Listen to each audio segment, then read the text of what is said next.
What's going on, everyone? Daniel here, and welcome to my Gotham Season 3, Episode 3 spoiler review. Make sure you have seen the episode. It should take me about 2 minutes to recap it, then give you the pros, cons, and final score. Thanks so much for joining me. So we begin this week's episode of Gotham with Jarvis Tetch doing a magic show at Barbara's club. Now, Jarvis Tetch is known as the Mad Hatter in the DC Comics, and he's new to Gotham, so he's looking for his sister, Alice. Now, Bruce's doppelganger is named Five, or Five for short, and Lee and Jim see each other at the GCPD, and she just kind of does a low blow there. She says, yeah, I'm moving back to Gotham with my fiance, and just kind of, like Jim can't do much. He's like, oh, that's good. It's good to see you, Lee. So anyway, Jarvis is at this man's door, the one he hypnotized earlier, and he makes the man kill his wife and then bury his wife, and then the man has to commit suicide. A lot of detail right there. So he's looking at a picture of Alice, and he's like, I will find you, Alice, yes. It's really creepy, but I don't know what to mean. Mad Hatter, we gotta do what you gotta do. So Alice is actually a real person. I did not expect that. I thought it was all just mentally insane crazy, but Alice is actually a real person. And I guess, are they really brother and sister? I guess they are really brother and sister. It's kind of weird. Anyway, Game of Thronesy there. So Alice is real. She has poisonous blood. She ends up infecting this guy that tried to, I guess kind of actually rape her, almost raped her there. So the guy's infected, and he's all like, and all that weird stuff, bootylicious. So Penguin's running for mayor. Jarvis hires Jim to find Alice, pays him in double. Bruce denies Selena because he's helping Five out, so he wants to get back to helping Five. Oswald has a bunch of posters being made for presidency. He's kind of like that or whatever, and his hair's slicked back. So he meets Mayor James at this public restaurant, and all the civilians there are actually part of Penguin's team, and they have a bunch of guns pointed at Mayor James' security guards. Now Jim meets Mario, and Mario is the fiance of Lee, and it's kind of like, you left James scarring, huh? Yeah, well, Lee talks about you a lot, and I'm just like, really, Lee? Mario, Jim Gordon, Mario, Jim Gordon. Well, Mario looks like a douche. Yeah, look at me. I'm gonna go get my bottle of beer and watch some NFL. Ha ha ha ha. Oh, I'm gonna go visit my family back down in Brooklyn now. Look at him. He looks like a douche. Anyway, I'm just not saying anything about anyone. I'm just saying Mario looks like a douche. So, it doesn't fit Lee at all. I wish her boyfriend was Wade Wilson.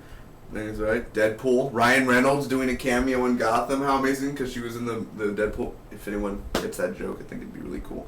So, Jim ends up finding Alice and the infected guy, and Alice shoots the guy, and she burns the body, and Five is cutting his hair to look like Bruce Wayne. Now, he is gone. He steals Alfred's car. Jarvis is with Barbara, and the whole rejection stuff. When I clap my hands, you will be in love with me. Yeah, if only it was easy as that. But she ends up what happens if I'm not in love with you? And then she breaks the glass and almost slits his throat, which I guess Barbara's too powerful for hypnotism. Jim and Jarvis are on the roof, and he ends up almost making Jim kill himself and jump off the ledge. Alice saves the day. Alice saves Jim, and the Mad Hatter, I'm just going to call him Mad Hatter right now, he ends up leaving and escaping. Now, Oswald has the Riddler released. He is out of Arkham Asylum because he is sane. He's not. And Lee is dating Falcone's son. So Mario is actually one of the Falcone's sons, and his name, he doesn't use the last name Falcone. He uses another name, so, he could be separate from the family. But we have Mr. Falcone back, which is really, really awesome. I liked him as a character in Season 2. He was cool. He was a really good actor as well. He was also in another show called Feed the Beast. Yes, on AMC. I love that show. A lot of it got canceled, sadly, but he was in there. So, Five, Bruce Wayne's doppelganger, ends up picking up Selena at the end.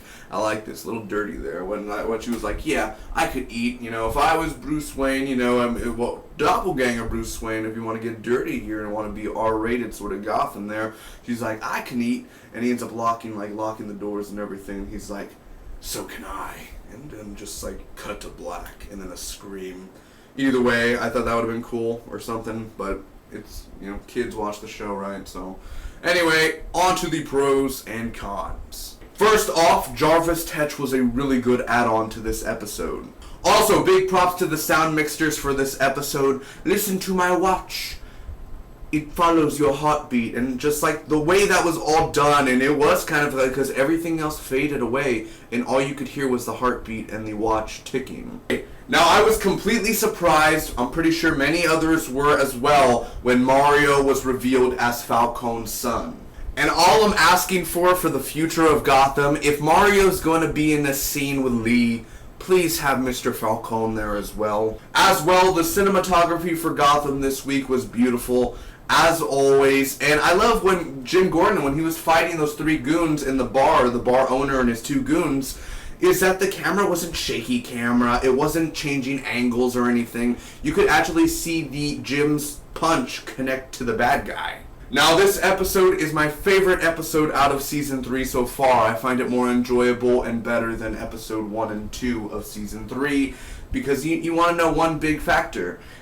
There's no Fish Mooney in here whatsoever. Also, for me, this was a twist that Alice was real. Now, don't get angry for those who have read the comics a long time ago. Apparently, you're higher placed than me if you've read the comics, and, like, you know, oh, Alice was real, and then she died, and then Mad Hatter became the Mad Hatter, or whatever, blah, blah, blah. All that, like, that's cool, but don't crucify me for it. But I'm saying, I didn't know Alice was going to be in here. I didn't know she was going to be real, and that was a really cool thing. Now, she was only, like, in 3 scenes the whole entire episode, but I do like how she has poison blood, and then she has to burn the bodies, and this guy went rabidly crazy. So she seems like an interesting character. I don't think they're going to run with the Jarvis and Alice storyline. Like, maybe next episode will be the end of Jarvis and all that. I hope they make it longer, because if we could go 10 episodes without seeing Fish Mooney, that would be amazing. Can we just do that instead? But, yeah, she's interesting, I think. But the only thing I didn't like about it was with Alice is she saved Jim. Okay, I don't know why she just didn't kill. If she wants to get rid of him so bad and she doesn't want him to be near him, just shoot him in the head. Shoot the Jarvis in the head, and that's it. Get it over with. It'll be worth it. Jim, you know, Jim won't turn you in or anything. Just Jim will take the blame for it or something. He'll probably do that. Just do that.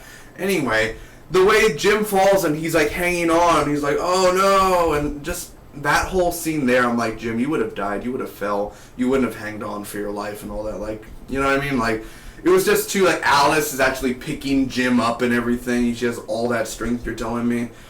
I don't believe that. Now, I don't love the Bruce Wayne story arc this episode, but I don't hate it. I actually found it quite enjoyable, and it was fine, you know, it was a fine arc.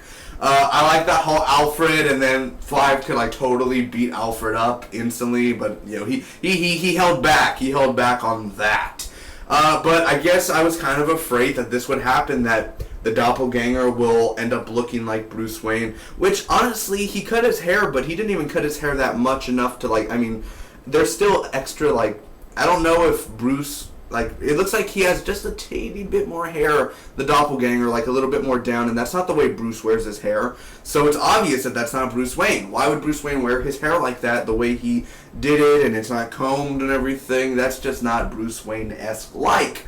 As well, Bruce Wayne's driving a car, and he knew where to pick up Selina. So I'm kind of a little mixed up there. But I'm interested to where the storyline's going to go. Maybe he's going to get Selina's life in danger, and maybe Bruce is going to have to fight her, you know, the doppelganger to get her back or something. I don't know at this time. But again, I didn't think it was a great story arc. It wasn't a bad story arc. It was just fine. Also, Alice helping out Jim, like, picking himself up. Like, he has all that alcohol, and I'm pretty sure he eats a lot as well. He may not be super fat, but I don't know how much Alice, like, I barely picked up 20 pounds. I'm pretty sure Alice, like, I don't know if Alice could pick up a full-on Jim Gordon. Jim Gordon, I mean, it's not Harvey Bullock. We're not picking up Harvey Bullock or anything. But I just don't know. Did Alice have all that strength to actually pick him up? Again, I don't like Mario. If Mario's going to be in future episodes, hopefully they would show Falcone, his father, with him.